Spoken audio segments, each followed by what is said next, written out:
I really want to bring this up. We have a lot of young moms that's out there that's going through emotional trauma, right? And the kids are yelling out for basically help. What kids do need nowadays, they do need parents that's going to sit there. It's not easy having kids, but in the same time, you can't think your kids are stupid, because at the same time, especially like parents that's on drugs, don't you ever think your kids is stupid. Because I had to grow up after I'm thinking my kids were stupid. I had to grow up and hear some words I wasn't ready for. And that's the situation. A lot of parents are when they do stuff, they that happen in their life and on their path, they punish themselves. And this is a lot of aspect why drug addicts continue to stay out there. And I thank God every day I built myself up and had that strength to keep it moving. But it's sad to see my brothers and sisters out there still going through the motion, because the longer that you on these path of drug, the more guilty you're going to feel.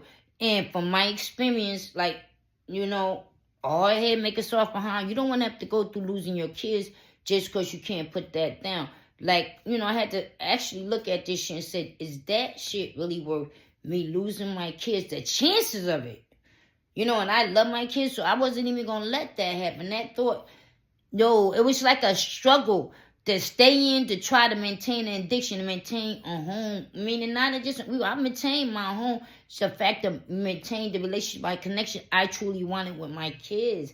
But at the same time, the longer you wait, the worse it get, because now your kids don't know you.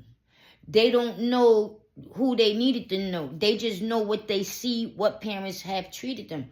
And a lot, don't get it twisted on just drug addicts and stuff. We have working moms out there that do the same thing.